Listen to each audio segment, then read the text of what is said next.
Welcome to Table for 92, element number 50, tin. It's number 50 because it has exactly 50 protons within its nucleus. For tin, I'm making the family spaghetti from the absolutely great show, The Bear. This will make sense in a little while, but yeah, The Bear came out a while ago. Incredible show. It gave me vivid flashbacks to working in kitchens where chaos ruled. The feeling when the tickets are coming in so fast you don't even have the time to put them up on the line and everyone is screaming. Anyway, if you haven't watched The Bear, do that soon. I hear there's a second season coming. All right, there's kind of spoilers ahead, but not really.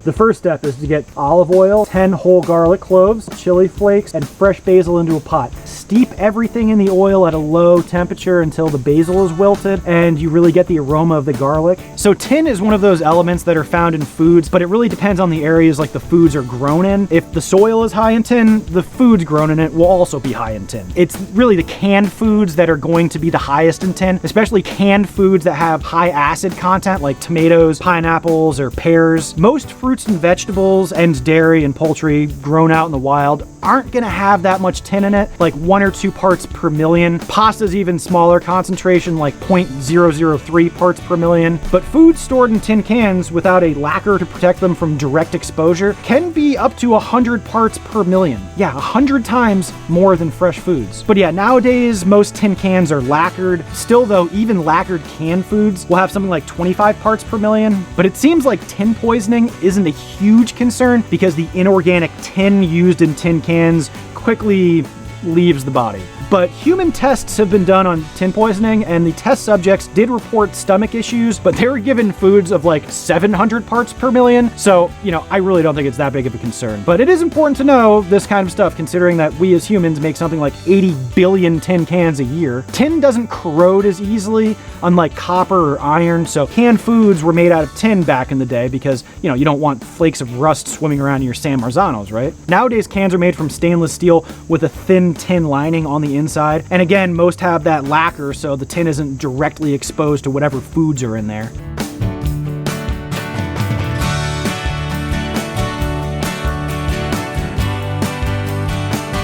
Well, let's see if there's anything in here. No, empty, too bad.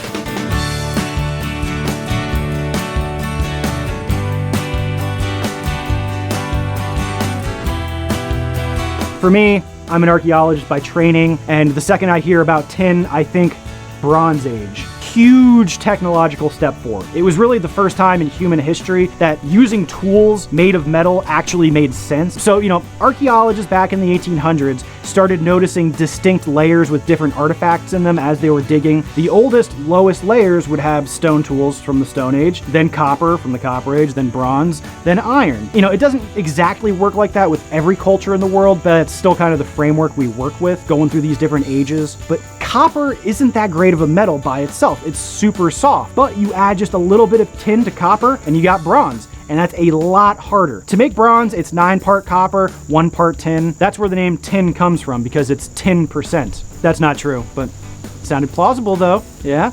Tin is an Anglo-Saxon word for the metal, but on the periodic table, it's SN for the Latin word for tin, stannum. Bronze Age peoples had this down to a science. There's a famous shipwreck from the late Bronze Age called the Uluburun wreck. Its recovered cargo showed a lot of Bronze Age life. Among the stuff they found was 10 tons of copper and 1 ton of tin. They were definitely making some bronze, and somebody definitely lost a lot of money on that voyage. But yeah, the invention of bronze was the real first time a metal would really radically change our lifestyles. Again, copper by itself, not really a useful metal. So, once bronze was discovered, there was really no going back. Think about it. If you're living in the early Bronze Age and you get into a fight with the next tribe over and they have bronze weapons and you have copper and stone weapons, you're gonna lose that fight. It's just, too useful to ignore. As of now, the earliest archaeological site where bronze has been discovered is in Serbia, dating to about 6,500 years ago. But really soon after that, bronze is found in tons of different places throughout Europe, Africa, and Asia. But the thing is, tin and copper sources aren't really found together. So bronze became such a necessity that large trade networks had to be established to get copper and tin to the same places. That's what the Uluburun shipwreck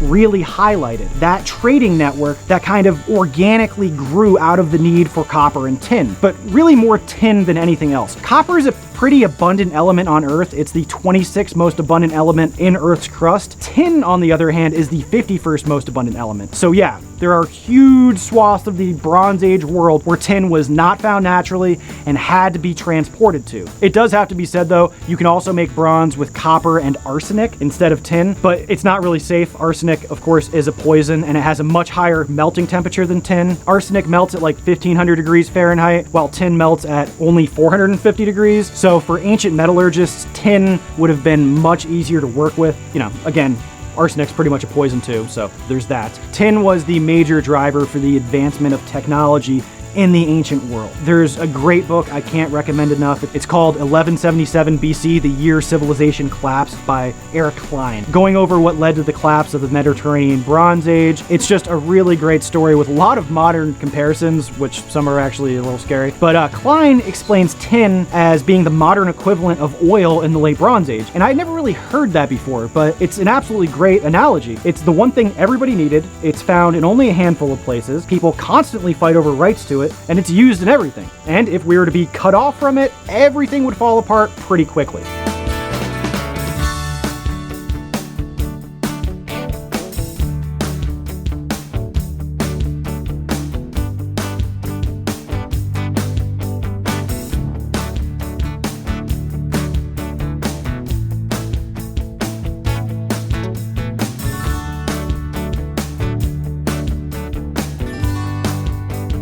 I do find it interesting that all of the ingredients in this would have been available to Bronze Age Mediterranean peoples, except the tomato. You know, tomatoes come from the New World, and San Marzano's probably originated in the late 1700s in Italy. Man, those Bronze Age Mediterranean peoples didn't know what they were missing with tomatoes.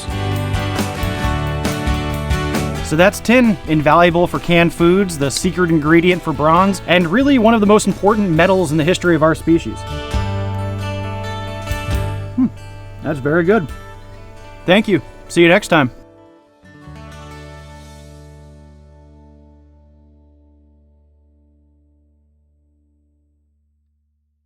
You know, like a smartphone uses 72, I think it's 72 elements of the 92 elements on the periodic table. So if you're watching this on your phone, just, appreciate that and hit that subscribe button.